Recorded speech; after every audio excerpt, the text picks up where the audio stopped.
Got on my leather jacket Thriller. The show ain't nothing iller.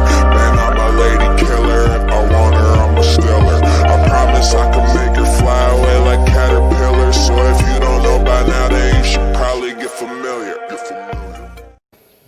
Hi, everybody. Welcome to the Vaughn Agency Ask the Expert. And today we're going to get familiar with the chairman of the New York State Conservative Party, Gerard Kassar. Hi, Jerry. Welcome. How you doing, Leticia? How you doing, George? Good, Jared. Good to see you. My partner, George, is joining us, too. And they're coming from New York City. I'm in South Carolina right now. And, guys, before I even introduce our guests, I want to ask you, are you planning to go out to eat tonight? First day that the city has restaurants open outdoors? Big plans? 7 o'clock, I have a reservation. Not tonight, but certainly this week. I'm looking forward to it, actually, very much so. Good, and we want to wish good luck to all our restaurateurs. I know it's been a really rough ride. So little by little, New York City's coming back. Let's keep it going. So without further ado, let me talk to you a little bit about Gerard Kassar. I'm really thrilled to have Jerry on the show today because we've known each other many years. And part of that time, it was not only Jerry being a mentor to me and someone who I could always bounce things off of, but he's always been the connoisseur of common sense. And indeed, he is not only a political consultant, but he is also a newspaper columnist, and he writes a column called Common Sense. But what makes Jerry so unique, I think, besides him being the chairman of the State Conservative Party, is that Jerry served in the Assembly Minority Committee in a senior role, which means that he was helping to elect Assembly candidates, Republicans, to the State Assembly. And anybody who knows about the New York State Assembly knows that it is unbelievably balanced in the Democrat favor, and so Jerry was very involved with that. He worked for many years for Senator Marty Golden, and he helped keep the majority there. And in 1996, Jerry was served as the New York State Commissioner of the Interstate Environmental Commission. It's a tri-state environmental agency, and he served in this unpaid position until 2013. So anybody that says that conservatives are not environmentalists, what I say to them is go scratch, because we know that they are. And of course, right now, Gerard Kassar is the chair, the newly elected, 2 years now, chairman of the State Conservative Party.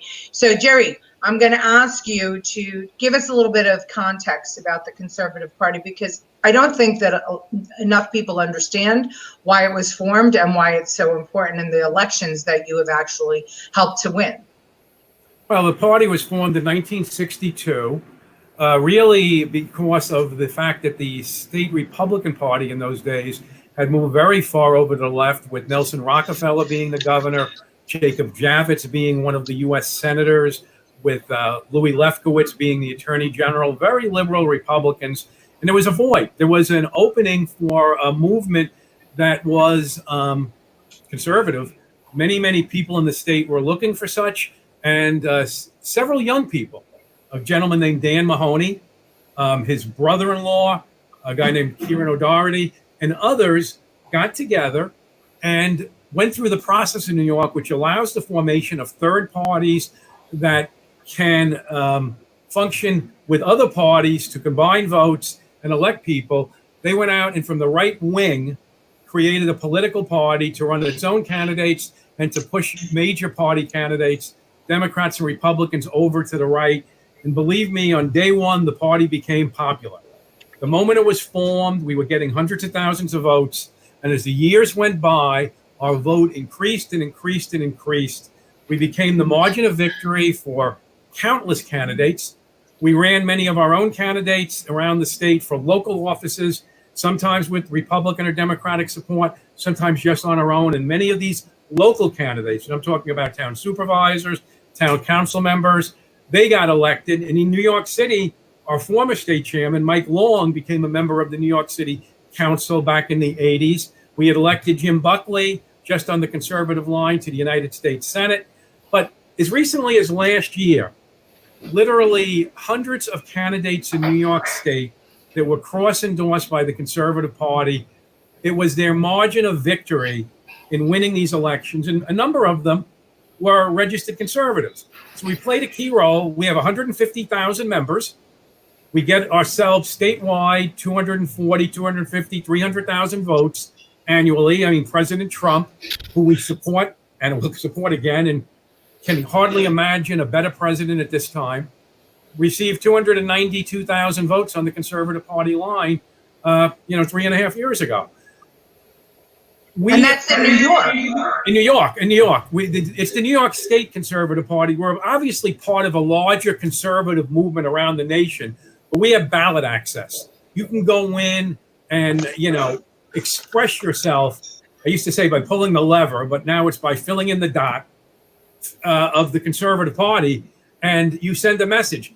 Are we the good housekeeping seal of approval for some candidates? Sure, but we're a self-standing political party with its own membership, its own leaders, and we operate independently, but we're in about effectuating change. So we often do work with other parties, and we work with the national movement. Okay, so we have joining us today, we have John Foreman, and we also have Lucille Chabon. And John Foreman is asking, was either GOP, I don't know if you can answer this off the top of your head, Jerry, was either GOP candidate endorsed in New York 19, and if not, why not? Well, we did endorse Ola. Ola we endorsed, but there was a technical flaw on the filing that resulted in Ola not being on the conservative line. So there is neither candidate is on the Conservative Party line, but the Conservative Party endorsed Ola in that seat. We're hoping that tomorrow she wins the Republican primary. She's our endorsed candidate. Okay, so for anybody out there in New York 19, you're looking for Ola as the as the candidate of the Conservative Party. And Reed Robbins wants to know, how important is it to unite the Conservative and Republican Party tickets in the New York 27 congressional district to defeat socialist Nate McMurray? Well, it's very important. For one, that seat has been held over the years by a Republican conservative. I mean, this year there were 3 candidates running in the Republican primary, but only one of them is endorsed by the Conservative Party, Beth Pilato.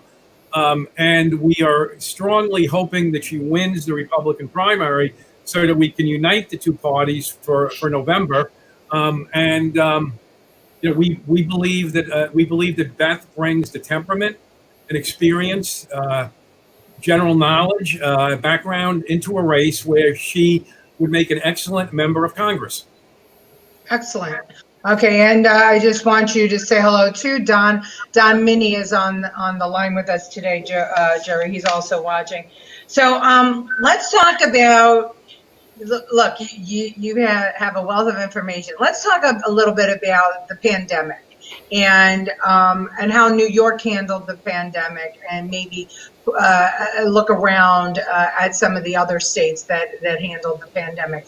We're hearing President Trump saying that the red cities, did so much worse with the pandemic did so much better with the pandemic than the blue cities, or the blue states. What are your comments on that? Well, I'll tell you this: there's no question. If you were looking at it from an economic perspective, the red states dealt with the pandemic of economic collapse a heck of a lot better than the blue states, and that right now is something we all need to be focused on.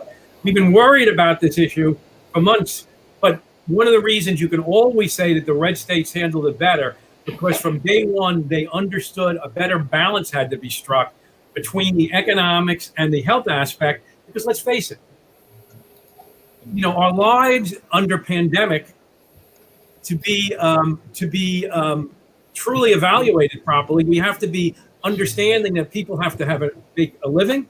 They have to be able to earn for their families, and that every dollar the blue states soak up from the federal government or from their taxpayers are dollars that have to be made up at some time. So the blue states might have focused a little bit more on a very restrictive health aspect of it, but they're going to have a much longer time coming back because their economies are truly shot.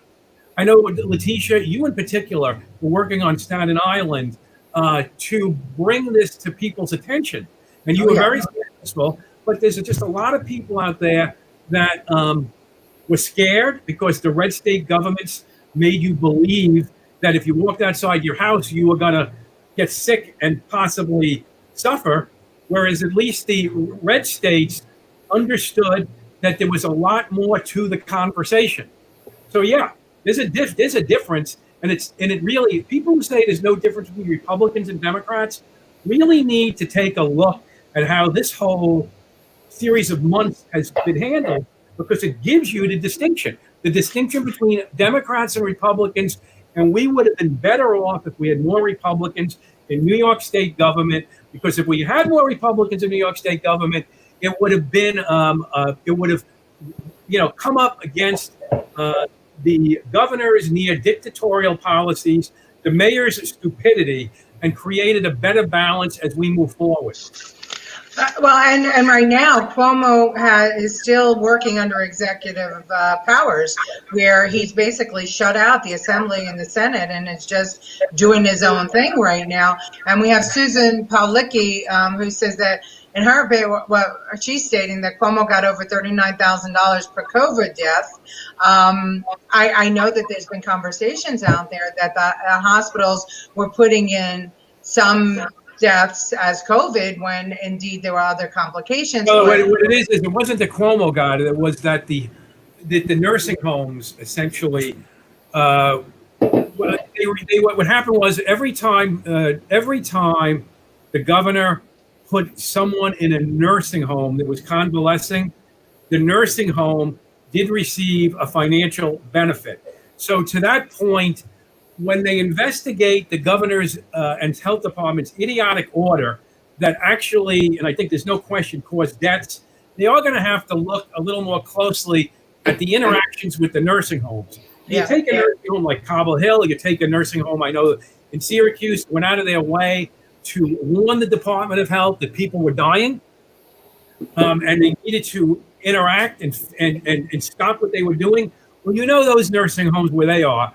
But there could be some other nursing home management that were just as happy to comply with the dumb order. So if you take, you know how they say, two negatives make a negative?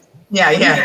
Situation of negative policy combined with possibly some, nursing home operators that were not looking at this from the best interest of their current populations, and you have a disaster, an absolute disaster that occurred. But one thing's for sure, there's a blame game going on in New York State where the last thing the governor wants is an independent investigation. It's the last thing some of the nursing home operators want. That's why a lot of elected officials like Nicole Maliotakis down here, like the Conservative Party, from day one that this became known, has been calling for an independent investigation. Many members of the House of Representatives, and there are Democrats involved in this too, are calling for an independent federal investigation. The Conservative Party has sent a formal request to the United States Attorney General asking him to look into this. I mean, you cannot trust the state of New York to investigate itself. Of course not. It's been done in the past, and it was done too, even with de Blasio, right? We had investigators in the city, and they found him to have no problems. And then later on, good reporting and good digging, found that we had lots of problems. So, well, I agree with that, and I can't wait for the investigation to get started. Orlando Rivera has signed on, and he is asking, does the Conservative Party have plans to reach out to potential minority candidates with conservative values across the state? I think you have a good record of that. No, Jerry? I think we have certainly a desire to fulfill the answer to this question positively as we can. I would say this to you: I do think there aren't enough minority candidates or individuals that are seeking office that have taken a close enough look at the Conservative Party's platform, which, by the way, is available online. You can go to the Conservative Party website, and you will find our positions on many issues. And our positions on issues, if you're for law enforcement, if you believe in individual responsibility, if you think taxes are too high, and if you think the government overregulates, and if you believe that there should be some order of social issues in the state, that they cannot just be dismissed by government. And I think there are a lot of Hispanic and Black candidates that believe that, and Asian candidates. Well, they should at least give us a look, because we want to give them a look. We are absolutely a party interested in being in tune and in step with New York State. Maybe it's the New York State that we see, but do I believe in that we're a silent majority? I certainly believe outside the city of New York we're a silent majority, and I don't believe within the city of New York we're actually functioning at the level of voter interest that would occur if we were able to run, more better financed and well-informed candidates. That's a great answer. So Katie Mann has a really good question. And Katie, I want to hear his take on this too. Any potential candidates for New York City mayor or to take on Cuomo in years to come? Let's take the mayor first, Jerry, because we saw in 1993, we saw Rudy Giuliani defeat David Dinkins in a situation or an environment that was much like the environment we have today. So come on, take your crystal ball out. Let me give you an expansive answer on this. First, I should tell you, since the protest, and to some degree since the COVID, but since the protest, some retired ranking members of law enforcement who live within the city of New York have approached the Conservative Party with an interest in having discussions about serious runs. I'm assuming they're also approaching the Republican Party or considering running in a Democratic primary. Add to that John Catsimatidis, who has expressed a very strong interest in running, who clearly has the ability to finance a campaign and who has the integrity and knowledge to be a good mayor. And then, of course, we have Curtis Sliwa, that's a famous name, who, assuming he proceeds along, I would assume we're going to be talking with him. And then there are other names I've seen that have not approached us that we may approach. But here's the thing. Although we're not that far out, because petitioning, which is the way you get on the ballot in New York, now starts in March, I would say to you in past years, this far out, we had not had many real conversations. Certainly Bloomberg running for re-election was always unacceptable to the Conservative Party. Was it better we have him than Bill de Blasio? Yes, but I mean, that's the difference. But only by this much. I mean, that's the difference between jumping into a shark tank or jumping into a lion's den. I mean, how you get yourself eaten is just a different way. I never thought I'd see the day where New York longed for David Dinkins again. So it's not an easy thing. I should be using that somewhere. I'm going to sue you. But the point is this: a unique set of circumstances are upon us.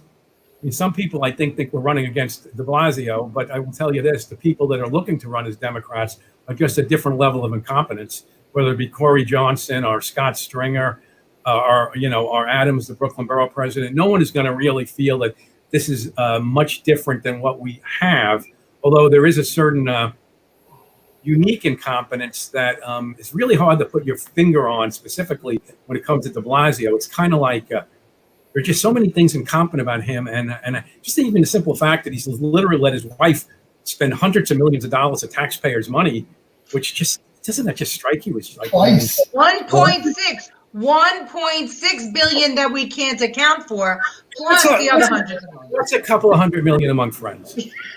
You know what I mean? So, and the point to my answer is, we have names that are coming by us. I was just actually talking to my Brooklyn chairwoman, Fran Vellamaroni, yesterday about one of the law enforcement-oriented candidates, and she's calling a meeting of the 5 party leaders, the 5 county chairmen, to talk about the race in general and about this candidate.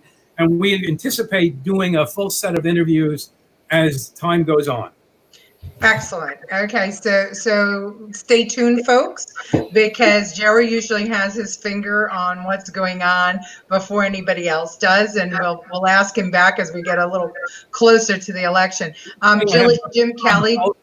What if the body is dead? No, I'm just saying that we are trying to put our finger on the pulse of this election cycle, or next year's, I should say.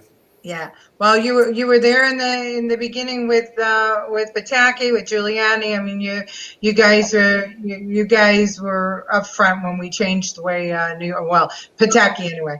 We changed the way New York operated. Jim Kelly joined us now, and we have Karen Meyer, and she is following 3 Facebook groups. Reopen New York. Downstate Dem voters are furious over Cuomo and Dem leadership, who are quiet conservatives, can strategically capitalize on this voter pain. What are your ideas to strategically capitalize on? Well, I mean, it's current, right? It's current, and there are candidates running right now that are endorsed by the Conservative Party. Our leaders are working to cause those candidates to focus and express, or try to channel. The best thing to say is to try to channel voters' pain into a productive outcome on elections. I mean, that's where we are right now. The party plays a role in communicating and supporting and expanding upon these positions. I know your agency itself, the Vaughn Agency, works with candidates to help get these messages out. But we're in that cycle, so the way we function is mostly through the candidates. Now, it is incumbent on our local leaders to make sure the candidates stay on message. I certainly, as a state party leader, do that, and we want to. I'm hoping for some positive results that this catches on. Because let's face it, serious candidates will be taken seriously by the public if they have the resources to get their message out. But there are a lot of free ways to get your message out right now through social media. And but you got to say something. You know how they always say, you see something, do something. Well, in politics, you've got to say something to do something. And these candidates have got to speak up. And I try to push my leaders, who I talk to regularly, talk to the state leadership at least once a month, all the state leaders, and often 3 or 4 times a month. I get them on conference calls, or I hold meetings with them, and we go over statuses on candidates. And most of my leaders are on top of their game, but if someone is missing something on a given day, maybe I'm pushing a little bit, but I think that's my role. I agree. So Terry Sheehan has joined us as well. Anna, our dear friend Anna, I'm going to get it, Anna. Spilkovskia, maybe. Dean Michael is with us. And Jerry, I want to turn a little bit to now the protesting and the Occupy movement, because before we got on, we talked about, the difference between protesting today and the protesting in the 60s and the 70s. Why don't you share with our viewers, your opinion about what's going on today? Well, the protests are clearly a bent-up tension relating to a police action that took place in Minneapolis, but apparently there are people that believe, it seems like in many parts of the country, that there were reforms needed. I will tell you this, that the unions I talked to understood that there were some reforms needed too, but throwing the baby out with the bathwater might be the best way of describing what's beginning to happen right now. And that bent-up tension could really result in a long-term negative outcome. I mean, this whole defund the police is ludicrous. It's literally ludicrous. And this whole idea in Minneapolis of coming up with some other manner of keeping public safety is ridiculous. I mean, we are seeing everywhere these days increases in crime, increases in very serious crime. We're talking about shootings, murders, violence, and there's just not going to be, you just cannot defund, which of course, no one's talking about. I shouldn't say that. Some places like Minneapolis are actually talking about eliminating the police. Oh, yeah. But in New York City, they're talking about a $1 billion decrease on a $6 billion budget. Yet in my own precinct here, people should understand the New York City police precincts only have about 120,000 people in them. It is unusual, absolutely unusual during any tour if they have more than 30 police available. Now let's take an upstate city. Let's take a city that has 120,000 people. Do they actually think that they only have 30 police on duty during a given tour? New York City, with even its 36,000 cops with special units and detectives and all the great things, they're talking about taking those 30 cops we have on tour and probably knocking it down to 24 or 25 cops operating in an area with 120,000 people during tours. Take a place like Brooklyn. During the summer, all sorts of precincts are asked to send extra police over to Coney Island. That's right.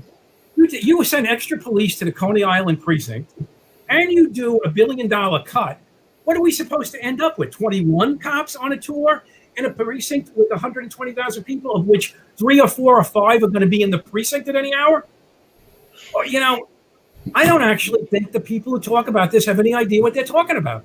I actually fear for the success of their proposals. They're not just bad ideas, they're dangerously bad ideas. But getting back to the protesters, they are obviously expressing agitation. I mean, I will tell you this, I think in the 70s, during the Vietnam, I'm kind of not quite in that period, but I certainly remember it. And during other protest times, like when we had Occupy Wall Street, I think we had a different type of protester. I think we had a protester that was trying to effectuate some sort of change through a process which eventually resulted in some progressive action or liberal action in the voting booth. This group is attempting to effectuate change by destroying things. Yeah. Even when the New York Times, of all people, and other media outlets goes to interview, we find that many of the protesters, the ones that are not just out there to rob stores, break down and loot, which these protests have been used as a cover. We find that a lot of the protesters do not think voting is the way to encourage change. So that actually falls into anarchy. Anarchists cause change by destruction. So when I hear interviews which say it's not worth voting, maybe I'd be just as happy that some of them don't vote, but truthfully, we encourage voting. But if they believe change is going to come from the protests, that means they need to be out there destroying something to cause the change. Yeah. And the change comes from fear. How is that possibly the American way? And if it's not the American way, what are we saying? That the 260 years of American freedoms, what we've come to believe and be, is a failure? No one in their right mind believes that the American experiment, which is no experiment anymore, it's the most successful republic in the history of the world. Nobody actually believes that I know. I shouldn't say nobody believes, because there's clearly a few 100,000 people out there who protest to believe it. How could they are essentially arguing that America should be taken down. That is exactly what they're arguing. And how much of that is because this is a presidential election year? I mean, I think it's because they didn't get out enough. Well, I can tell you that I am having regular conversations with young people who truly believe that other countries are way better than America on every single area, whether it be the judiciary, whether it be crime, whether it be economy, education. They literally believe that America is no good. And Jerry, that must be why millions try to get in here illegally to tell us how much better every other place is. Absolutely. And this is what drives me crazy, is because these are mostly young people that are educated, right? That their parents spent hundreds and hundreds of thousands of dollars sending them to some of the best colleges. And they're coming out with heads filled with hate for their parents, for establishment, for authority, and for America. And they're trying to argue with me that it's better to be living in Iran than it is to be living in America. And this just drives me crazy. Well, let me ask you a question, Leticia. Some people say that 40 out of every 41 college professors are just big liberals, causing young people to have a distorted view of America. What would you say the solution to that is? Because I want to tell you, if you have an answer for that, I intend to use it. Well, I don't have a solution to that, but here's what I do have a solution. Here's my answer. I think that parents need to be involved in their kids' education right up to the point of college. And if their kids are coming home and espousing hatred for America, hatred for the parents, hatred for authority, then maybe it's time to think about not spending money on college tuitions and supporting these colleges where these professors are talking this nonsense, and instead be looking for colleges that embrace what you've taught as a family. Now, listen, there are some families that do believe that America is no good. They're here for whatever reason they're here, but they're not here because they love this country. Fine, well then send those kids to those colleges. But for me, I would never pay thousands of dollars in tuition to support a college that is going to teach my kid to hate the country that they live in and to hate their parents and to hate the cops. I'm sorry, it's time that we start, speaking up. And all these kids that are out there looting and burning and doing the Antifa thing, I don't even want to smack them. I want to smack their parents because their parents lost it. They went off the beam a long time ago. And I want them all to take their face masks down, because I guarantee you that you'd see a whole bunch of parents grabbing them by the ear and taking them the freak back home. Anyway, I digress. I'm sorry. I had to get that right. I'm glad you told it like it was. I agree with you. Thank you. Don't hold back. Yeah, don't hold back, please. I held back a little bit. All right, let's move a little bit to talking about the media, because you are a columnist. You've been a columnist in the newspaper for many years. You're a media savvy. What do you think about the Twitter and Facebook, not only fact checking, but taking down advertisements from the president's campaign?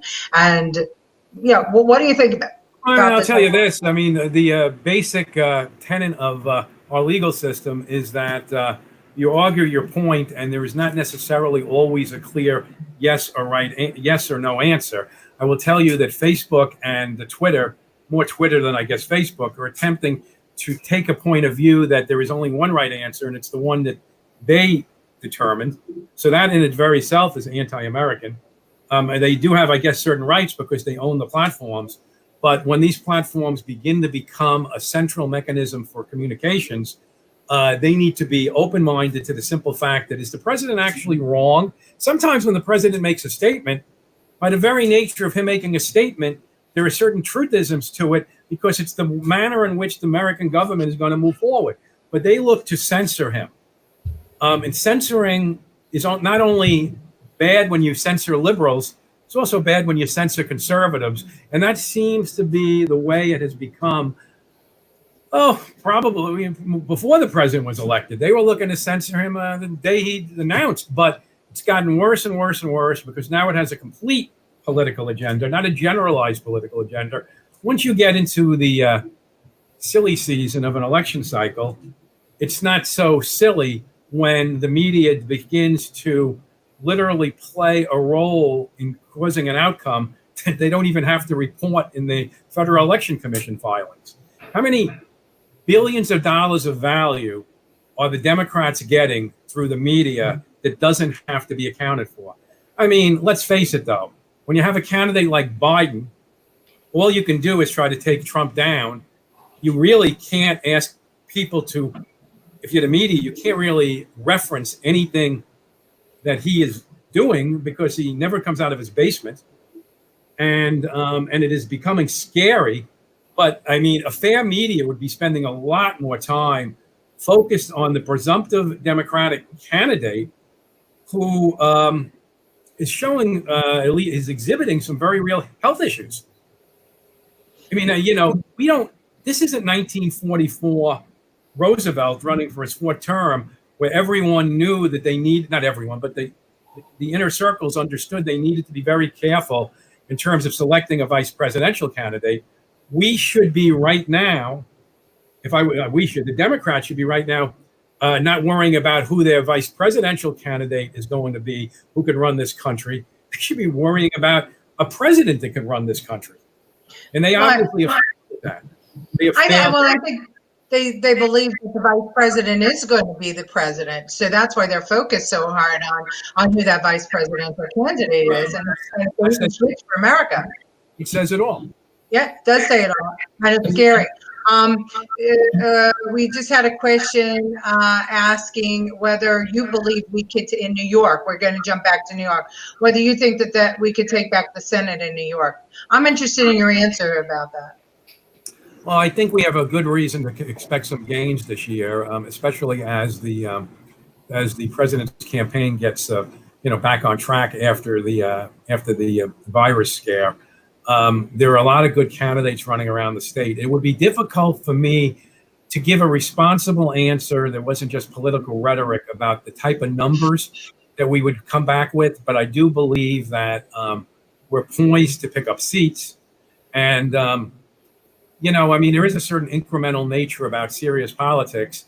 And there is a certain reality that incumbents have certain advantages.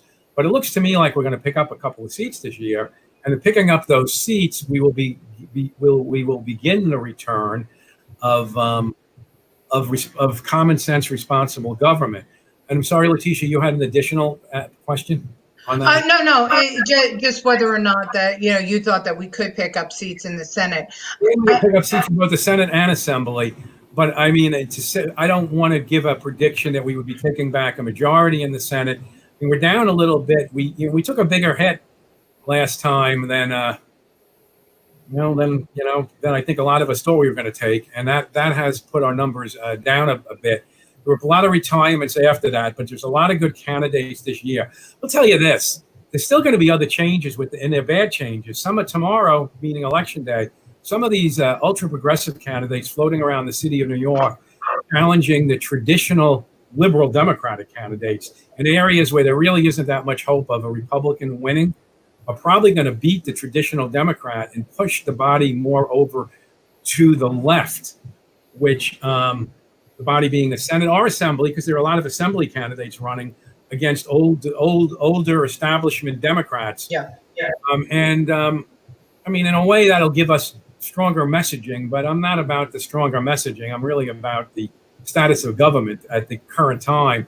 And that's a little problematic for the future of the state. Yeah, well, so we have, and to your point, we have some races around in the city where, let's take Ocasio-Cortez's seat. Okay, now she's got, but she's got two Democratic challengers, right, that are more conservative than she. One is truly Cabrera is definitely libertarian oriented, and to be honest with you, I'm telling any media that's asking me about New York that's from, let's say, DC, they got to watch that race tomorrow. I mean, she could be in trouble. She could definitely be in trouble. Cortez. I'm sorry, OC from a Cabrera. Am I making predictions? If I really could make predictions that were accurate, I'd be honest with you, I would be down at Belmont. I wouldn't be talking to you. But I just don't. I just can't do that. I always think that's the wrong direction to go in, but that's a serious challenge. Yeah. Well, it's interesting because Joe Crowley held that seat for so many years, and she came out of nowhere and she took it from him, and so people were saying at the time that district, became so liberal. It's not, she better represents the district. But now seeing the primary as it's unfolding, I don't necessarily. I think that there was still a silent majority out there that maybe didn't wake up because nobody ever believed that this young bartender could take out Joe Crowley, right? So people didn't make their way to the vote. Let me just give you an interesting. So there's within that seat, but on a different race, the deputy Senate majority leader is Senator Gianaris, who's incredibly tightly linked with OC. He has a challenger in the Democratic primary that actually is, I wouldn't call him conservative, but I would say he's, within Democratic politics, he would be conservative. He's more middle of the road. The president of the Queensbridge Housing Facility, which is the largest public housing facility in the United States, endorsed him against Gianaris. endorsed him against Gineris. And the reason is this. In this minority-dominated, enormously large public housing facility, there were countless jobs that were lost by the Amazon deal going south. And Gineris was a key player with AOC in causing the Amazon deal to go south. That's right. And they are not forgiving that. So someone earlier had asked about minority voters. The minority voters are not really necessarily progressive voters. They're often just people who want jobs. And in this particular case, they didn't forget the number of jobs that Senator Gineris cost them. And I hope that they make good on, I hope they put weight behind their endorsement, because the people that were living in that housing project were at that table for the first time, actually negotiating real stuff for their community, jobs, improvements, including improvements to the building and the streets and the roads. And it got ripped right out from under them by these quote unquote progressives. And I think I never saw so many people in such shock and such dismay that we had an enormous number of people who were ready to have a career of all colors, but mostly black and brown people. And they, once again, the liberal establishment just smacked them in the face and, said, vote for us, but we're not going to give you anything. And you know what else here? You don't have that inherent hill to climb when you're going into a voting booth and hoping that you can convince a minority voter to vote Republican or conservative. In this case, they're going into a voting booth and having to determine which Democrat they're voting for. Yeah. So you don't have that inherent hill to climb. So I make no prediction on this either, but I was very much impressed by the nature of the campaign being waged against Gineris. Well, that's good. And Gineris, the bail reform guy, yes. Yeah, he's the guy. The bail reform guy is not one guy. It's a whole bunch of legislators that amount to a majority, supported by a governor who just simply tries to figure out what's the best way for him to be the governor for 100 years. And this was this is the end result of creating stupid policies which are backfiring on a day-to-day basis. I mean, we don't really have enough time. I don't mean on the show, but on a normal campaign cycle, you have 3 or 4 issues. They actually got us this time because they got like 92 issues we could use, and we could miss the best issues simply because we just get caught up talking about the other issue. But bail reform, which was a top issue in February, then it was coronavirus, then it was the protest, should hopefully come back, because that is something that can really be addressed by the legislature. And the reforms they did a few months at the budget time this year, they made a few changes, but the changes were inadequate. They were helpful, but they were inadequate. And you still have a majority of crimes that you can get out of that are cashless, and you still have discovery, which is imperfect. If your objective is to actually reduce crime, if your objective is to help victims, if you actually want to have a conversation about crime victims and public safety, you want to have a conversation about criminal rights and that whole part of the world, they got us one up on that one. They have definitely put together a very good criminal rights policies here. That would be if you were into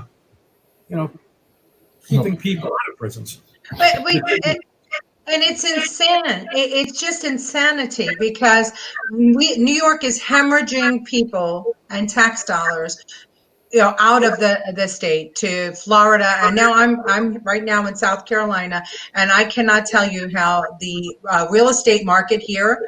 The realtors are telling me that all of their calls, almost all of them, are coming from New Yorkers who want to go down to South Carolina, and it's insane to believe that New York State can survive with. We already see crime is going way up. And this is before even the defunding or the reduction of funding for the police. So that's based on bail reform. That crime is way up. We've had, 48 shootings, already. We had 20 some odd this weekend in New York. We're beginning to forget about how safe things were.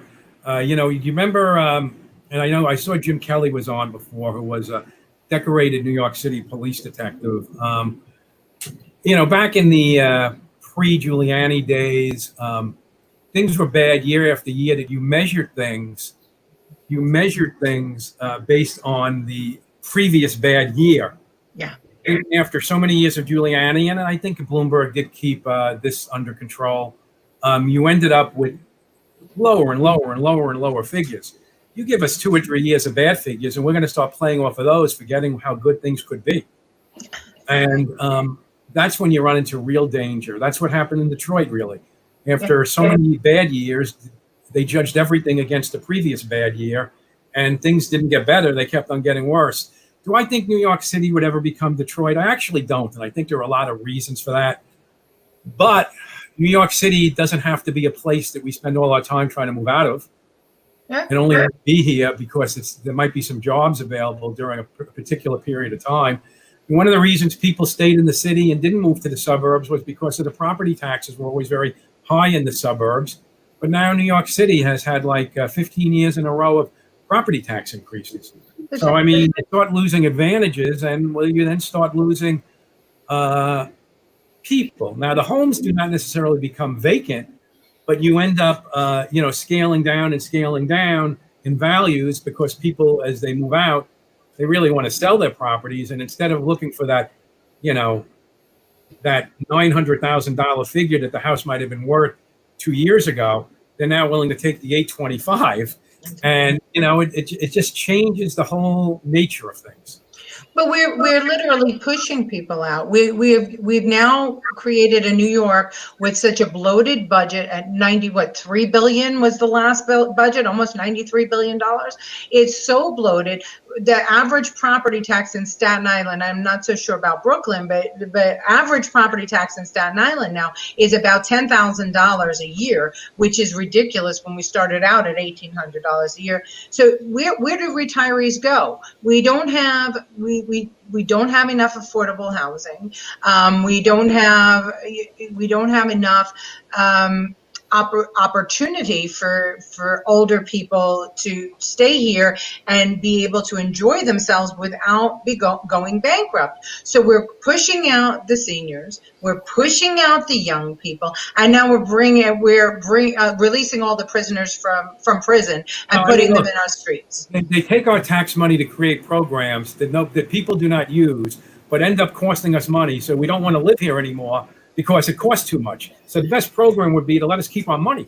Yeah, that would be a fantastic program. It's a simple program. Do nothing. Leave us alone. Do if we nothing. did that, people would probably stay. Now, I'm not talking about law enforcement. The bail reform stuff was just the culmination of stupidity. But my point simply is that a lot of New Yorkers would be very much more happier to stay here if nobody did anything. Well, every time the city council meets. It could protect them, Every time the city council has a meeting, I have night terrors, because what the hell are they going to come up with next? I mean, to see Corey Johnson and Menchaca, celebrating the fact that they're defunding our police. What I don't understand is, and it's so simple, if you want a city to succeed, it must be a safe city. The police department of New York City isn't even 10% of the budget. Not even 10%. As a matter of fact, it's less than, it's around 7% of the budget.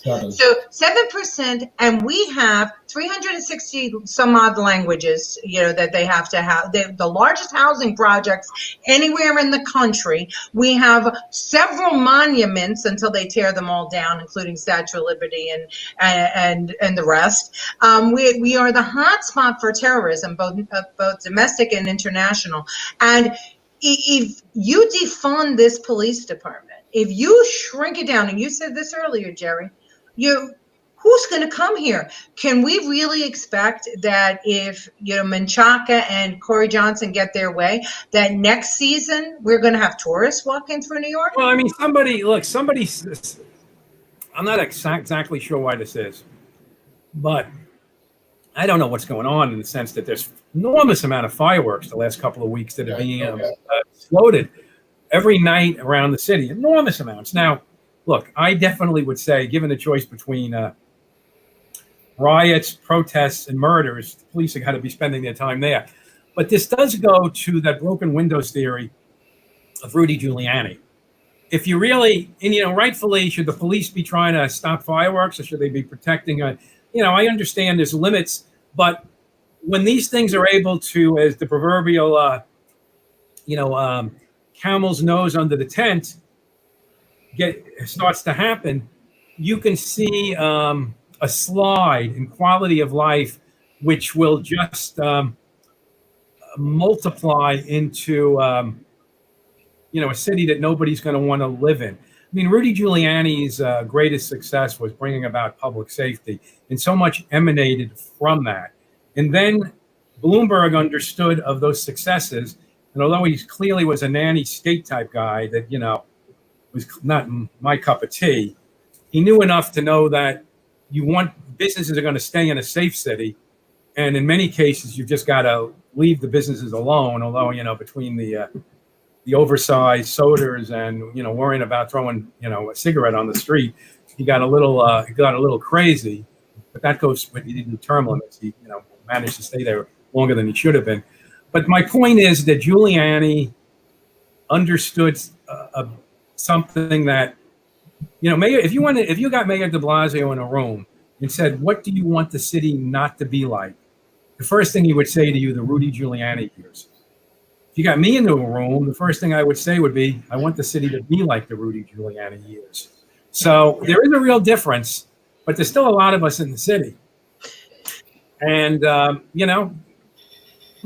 The interesting thing too about the Rudy Giuliani years, right, was that he and Pataki were there together, right, two Republicans together, and nobody's going to pretend that they were best buddies, but they managed to work together for the benefit of the state and the city.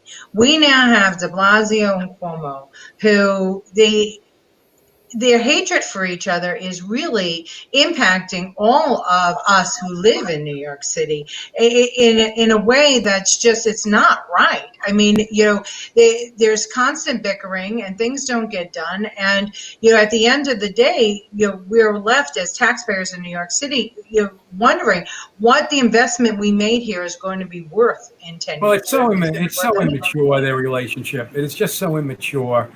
It very much created problems during the crisis, the health crisis. I mean, one could argue that it might have even led to deaths that didn't need to occur. I mean, even as recently as last week, New York City was going to open to stage 2 on Monday. The mayor said it wasn't, and the governor said it would. Then the mayor said it would, and then the governor said, "I'm not sure." In the end, they came to their senses. But this has been 3 months of that. Yeah. Literally 3 months. The governor at the beginning indicated that the reason New York City couldn't do things a different way is because the state all had to do things the same. Towards the middle, he understood that was a stupid statement. New York City had more similarities to Nassau and Westchester than it did to Saratoga, Chemung, or Ontario counties. And yet they were being held in place for a while simply because the governor came up with this theory, which it made absolutely no sense.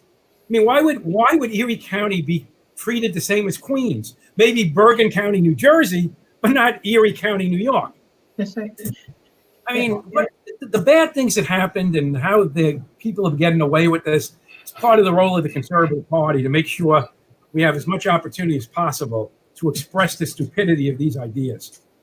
Well, thank God for that. Candidate Liz Joy for Congress in New York 20, she was talking to us about the fact that a hospital in the next county over actually closed because they never got any COVID patients, but they had to didn't close, laid people off because they couldn't afford to keep it open because all their surgeries were canceled. I will tell you this, and Liz Joy is getting her message out I don't know if you follow this, George, but she has an exceptional social media campaign. I've heard it was a phenomenal. First rate, George, first rate. But the point is that she does get her message out, and she gets it out on a limited budget. And I mean, I think that is a credit to her. And I mean, you know what? You brought up Liz Joy's name, and I follow politics, obviously. But I think there's a lot of New Yorkers who could actually tell you in that district what Liz Joy is doing. Yes. And, it's June. It's June. We're not in October. Yeah, the fact that she's able to, and I ask people if I financially support her, if they're on this call or video, because that's an outstanding candidate that clearly reflects the principles of the conservative movement and the GOP, running against a Democrat, Congressman Tonko, who should have been retired years ago. Years ago. He's like a turtle. He just goes back in his shell, and you don't see him after election year. Yeah, she's got some groundswell like I haven't seen yet. I mean, I don't have near. I feel like I'm being sandwiched by two half centuries of political experience here. But in my lifetime, I've seen Liz Joy's social media presence and posts alone get the organic reach of ads that I've paid $10,000 for. And let me say this to you, since we're getting to the end. There is Andrew Garbarino on Long Island. There is Nicole Maliotakis in New York City. There is Shel Farley. There's Ola. There is Liz Joy. There is Claudia Tenney, and there is Beth Pilato. Think of how better a state this would be and the national government if they were all in Congress. That's right. They really. These are excellent candidates, and running good campaigns. Well, and so that brings us to where we got about 3.5 minutes left. So one of the things I wanted to talk to you about is, with everything that's going on right now, the Occupy, the uptick in crime that we've seen everywhere in the country with this, defunding of the police, do we have some great Republican conservative candidates running in blue cities and blue districts? What do you think needs to be done to get these candidates over the finish line? How do we help them win? Well, I mean, to be practical about it, they all need money. These are good investments. You got to do your homework, but these are good investments because it brings about real change. And obviously, if we topple Pelosi, we have brought about the ultimate change. Yeah. And I think the president's going to get reelected. I think the polling tends to not follow the electoral college scenario, and I don't see that really having gone south at all. And to be honest with you, somebody still has to make a decision to vote for Joe Biden, and that's one heck of a leap to vote for Joe Biden. I tell you, if I people who are undecided, they're going to have a real problem voting for Joe Biden. I must say that. Especially once the debates start. I mean, you got to look at this as a combination. I'm never opposed to people supporting financially the president, but I would suggest to you, if you had a few extra dollars, you'd put it into your local campaigns, your congressional, your state senate assembly. As long as you've done your research and are participating in something that's real. I mean, you don't want to be in October the first $10 a candidate raised, but you know what I'm saying to you. Yeah. You want to put that in. You have time. There's a million things you can do. You could be doing a peer-to-peer texting project where all you're doing is being at home clicking your mouse for a candidate for an hour. You could be participating in a meet and greet, something at your house. There's a million things you can do for a candidate. It requires you to be talking to the candidate, requires you to be going on their website, requires you to make some decisions on your own, but it also requires people to take action, not just talk about it. Unless they're talking to large groups of people, making sure all their family members are voting. But if they're just, making this a Sunday over the dinner conversation, it's not enough. It's just not enough. A lot of people feel very good when they hit the like button on the Facebook. They think they actually voted. They didn't vote for nothing. And they rarely actually vote anyway. You, George, but I don't mean nothing in terms of changing. You've really got to translate your efforts into getting people to a voting booth Yes. At least that's the world I come from. It's very difficult, it's funny. People will jump on social media posts and attack, and then I go look and I see that they're not even registered to vote, because you can look that up, right? Most of these people don't even vote, and that part sickens me. You go looking. Do you check out a lot of people? Well, Jerry, I am in the comment sections pretty heavy. Right. I'm sure I don't want you to tell us more than we need to know. I do it to my friends, to be honest with you, because they all say, blah, blah, blah, I can't wait to vote. And I'm like, but you're not even registered. You're not even registered. So, ladies and gentlemen, we've come to the 1 hour and a 12-minute mark. Tomorrow in New York is primary day. I think it's primary day in other places besides New York. So, get out to vote. If you haven't already gotten your absentee ballot, if you asked for a mail-in ballot but didn't get it, then the only way you can vote is to go to the polls. So get out and go to the polls, or somebody can go pick up a ballot. You could fill it out and then they can return it if they're just one other thing. Anyone who voted by absentee that believes now they've made the wrong choice, absentee ballots can be expunged by voting on election day. That's right. Not early voting, but absentee ballots are superseded by election day ballots. So if you voted for the wrong person, and that would be anybody I don't support, or me, go back and fix it tomorrow. If you want to just call me later, I'll tell you who you should vote for, because that's the type of guy I am. I'm willing to share information. There you go.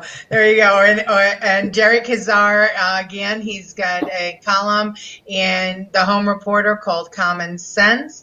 You can go to cpny.com .com, right, George? Not org. CPNYS.org. Yes. Okay, sorry about that. Look at his website, see the candidates the Conservative Party supports. If you're not registered to vote, it's too late for this election, but certainly for the primary, but certainly you can register in time for the November elections. The only way you're going to make a difference is if you vote, unless you want to try it through anarchy, and we have enough of that going on right now.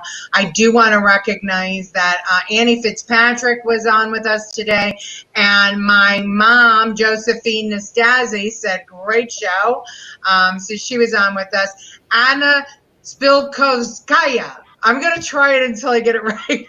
I'm going to have her call you and just pronounce it for you. Spilkovskaya, maybe? Jim Kelly was very active with us. Don Minnie. A lot of your conservative leaders, Jerry, were on, and they all said the same thing. They enjoyed very much the chat, and that you should do it more often. So we're going to take their advice, and we're going to invite you to come back at least every 3 months, 4 times a year, to tell us what's going on in the world of conservative politics. And for everybody else, on Friday we are going to be with John Curley, who is an author of a book. He is a detective, and he is going to tell us why the police should not be defunded. And I am looking forward to it, because we're big supporters of the police department here at the Vaughn Agency, and so we agree they should not be defunded. George, great seeing you. Try and get a tan. I got one. Jerry looks good. Rub it in. I've been in the basement till at least November. So. Thank you. Joe Biden will not get a tan unless he buys himself a lamp. Well, maybe he could use Donald Trump's spray tan. No.